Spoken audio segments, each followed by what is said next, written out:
So welcome to everyone. This is our first student engagement event related to the United Nations Annual Climate Change Conference of the Parties, or COP. My name is Amina Hussein, and I'm a professor in electrical and computer engineering at the U of A. I'm very excited to welcome you all to our COP hack. Very importantly, to begin this event, we respectfully acknowledge that the University of Alberta is located on Treaty 6 territory, a traditional gathering place for diverse Indigenous peoples, including the Cree, Métis, Nakota, Sioux, and many others whose histories, languages, and cultures continue to influence our vibrant community. I'm also now very happy to introduce Professor Sourayan Mookerjea, who will lead our General Assembly this afternoon. Dr. Sourayan Mookerjea is Director of the Intermedia Research Studio and Kule Scholar of Climate Resilience in the Department of Sociology at the University of Alberta, where he specializes in intermedia research creation, critical social theory, global sociology, and political ecology. His research addresses questions regarding the cultural and class politics of renewable energy transition and critically engages with ecofeminist degrowth and commons theory. Current research projects examine how social and environmental theory and praxis can be linked from the colonizer's model of the world and the world ecologies of racial capitalism. He is co-director of Feminist Energy Futures Power Shift and Environmental Social Justice, and IDOC Intermedia and Documentary, as well as a co-investigator on the research creation collaboration, Speculative Energy Futures. Welcome, Sourayan, and I'll turn the screen to you. Thanks, Amina. I'm also going to share my screen. Well, hello, everybody. Thanks for joining us today. In this presentation, I will give you a brief overview of COP26 coming up this fall, some historical background for it, and an overview of Indigenous peoples and environmental justice perspectives on the COP process. With the global pandemic in the background, COP26 in Glasgow this fall will speak to the world after a one-year delay in the language of hope. In our workshops today, we will examine the core elements of this language of hope and consider the challenges the international community faces in walking this talk. How one walks depends on the path one takes. So the workshop will also examine the systemic properties of the real-world path COP's hopeful talk will have to walk, in order to assess how you, as students, as global citizens, and as members of diverse communities, can best intervene to push the COP process to realize these hopes. But first, what are the main issues that COP26 will address? The main goal of COP26 will be to get all conference parties to commit to achieving net zero carbon emissions by 2050, in the expectation that this will limit atmospheric warming to an average temperature increase of 1.5 degrees Celsius. More specifically, COP26 will focus on negotiations seeking to establish incentives for generating climate finance for investment in climate action, donor country pledges for funding transitions, a global moratorium on coal power, a global moratorium on fossil fuel subsidies, a date for 100% so-called zero-emission light-duty vehicle sales, plans for promoting new carbon capture technologies, and the global cooperation on all of these ambitions. At the heart of all of these negotiations, however, is the objective of expanding carbon trading markets as the COP process's main strategy for taking climate action. COP calls its carbon market strategy the Kyoto mechanisms because this plan was imposed upon COP at the Kyoto Climate Conference in 1997 by the United States as a condition for its participation. COP has set up and tinkered with carbon trading systems ever since. However, throughout this entire time, carbon emissions have kept increasing, and carbon markets have totally failed to reduce emissions. Yet COP has remained obsessed with carbon markets as their main strategy for tackling global warming. Indigenous peoples, environmental justice movements, ecofeminists, and environmental sociologists have all condemned the UN's fixation on carbon markets. Theme 2 in this workshop takes a deep dive into this issue, but I will outline some of the main reasons underlying this paradox. But first, we need some background.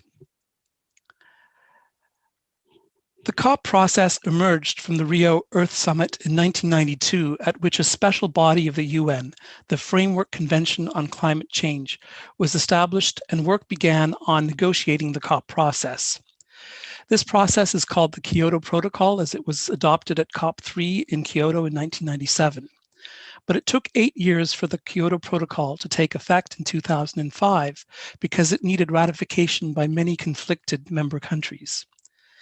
The Kyoto Protocol, however, set in place the basic architecture and the main strategy of the COP process that remains in place to this day. By the time the Kyoto Protocol was ratified, however, several things in the world changed drastically, throwing the process off its rails.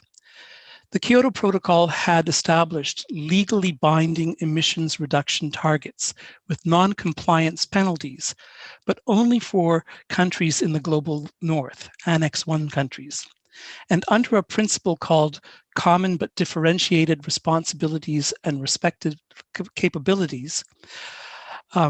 This principle respects the sovereignty of nation states, but for that reason underpins the infighting that characterizes the process ever since. By the time Kyoto comes into effect in 2005, China and India have become major investment destinations and emerged as significant carbon-emitting countries, so that including them within the scope of the emission reductions targets becomes a controversial issue. The US pulls out in 2001 and plays puppeteer from the shadows with China until President Obama brings them back into the game in time for COP15 in Copenhagen in 2009, just as the first commitment period for the Kyoto Protocol is about to run out. With the US back at the table, hopes run high that COP15 will be able to iron out the issues that had delayed the ratification of the protocol for so long. Especially the China-India issue. The hope at Copenhagen was that this could be done, that the other holdout parties would all sign on, so that the Kyoto mechanisms would then go into high gear and take us to climate stability. But Copenhagen ended catastrophically, with no agreement and the COP process left with little legitimacy.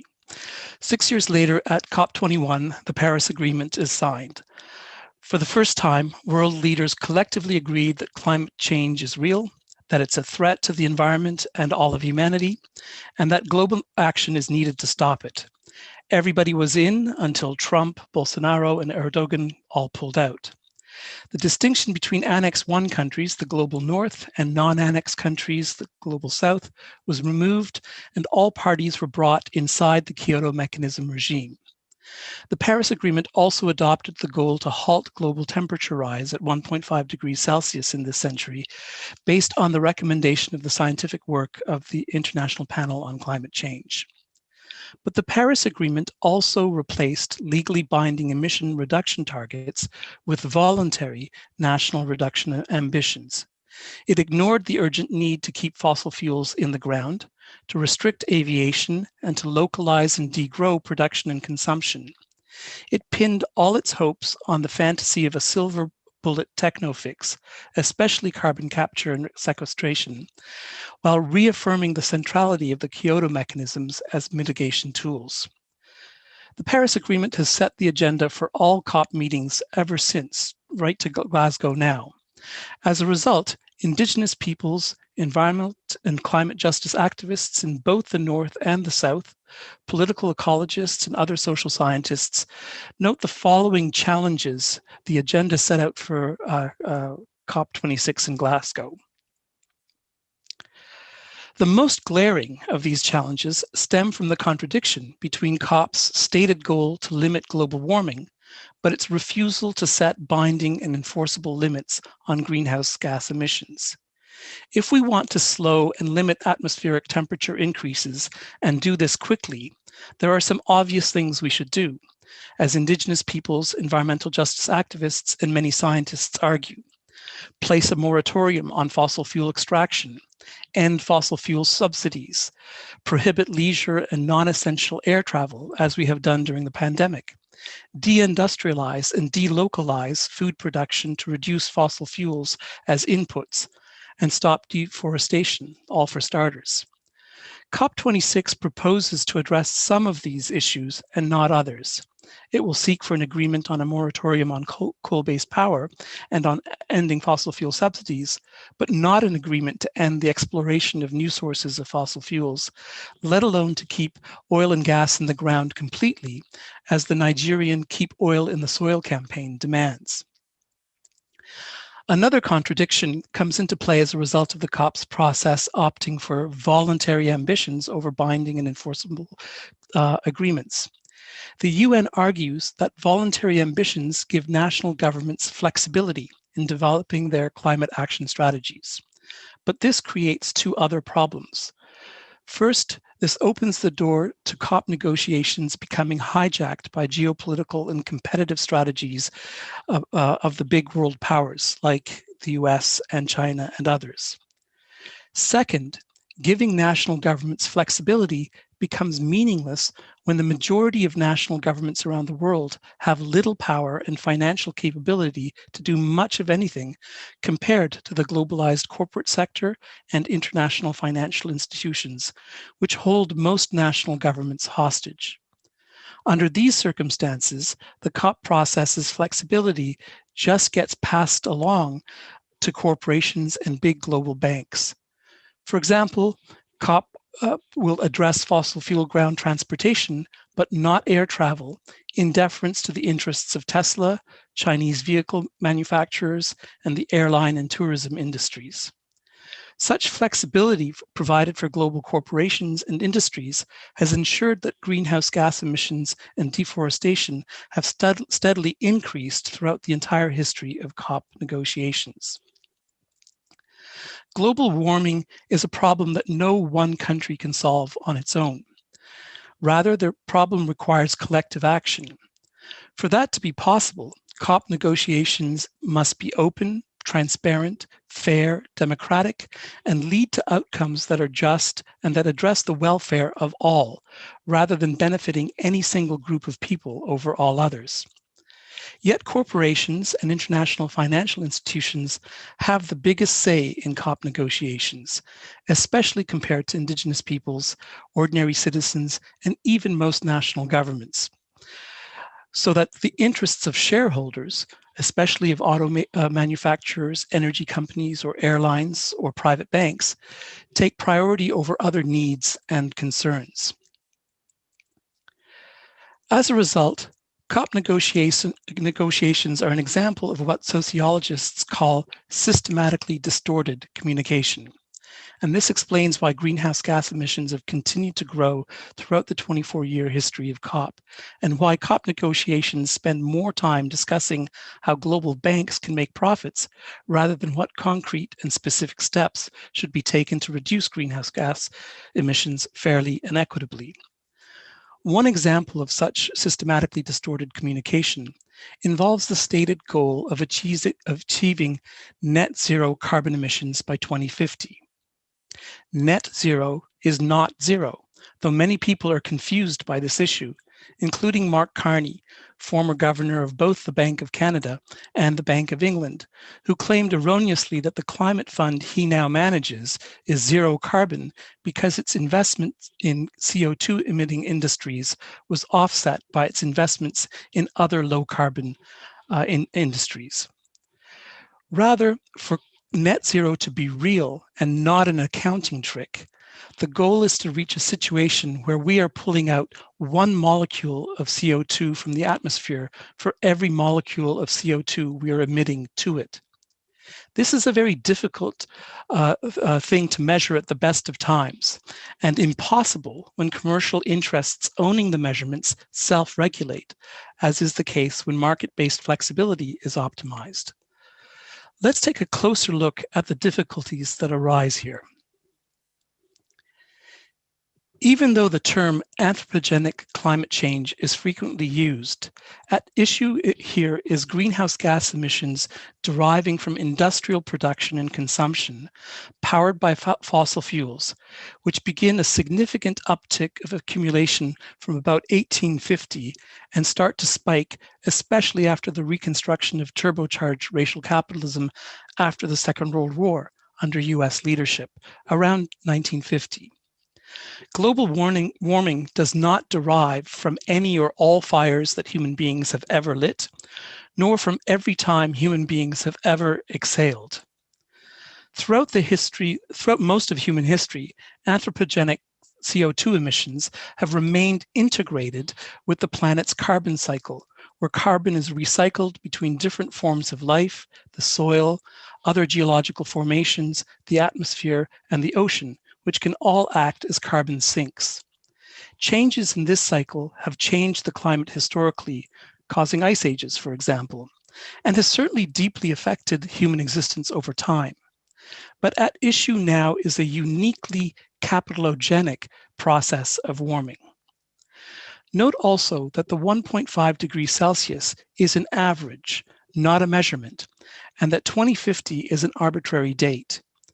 In order to concentrate minds and concretize action, the International Panel on Climate Change settled on cumulative emissions of 2,500 to 3,000 gigatons of CO2 and 1.5 degrees as reference points for collective action, and COP could have set an earlier date.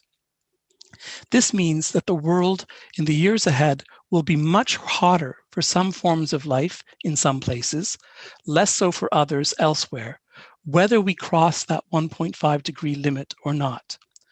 Moreover, catastrophic climate change has already happened to some people who have lost their homes to floods or suffer from endemic hunger and water scarcity or have died from hyperthermia, and species extinction is already well underway.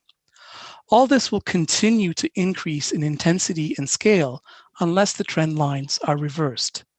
The longer this is delayed, the more human suffering and the more ecological destruction there will be. Carbon markets, environmental sociologists argue, not only fail to reduce carbon emissions, but are immensely destructive and unjust.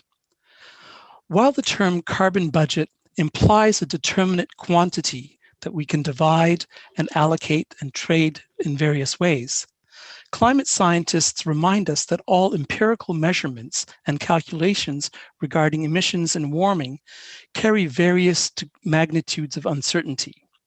For example, the IPCC's 1.5 degree target implies a budget of 230 to 440 billion tons of CO2 from 2020 onward for a 2 in 3 to 1 in 2 chance of not exceeding 1.5 degrees warming from pre-industrial times.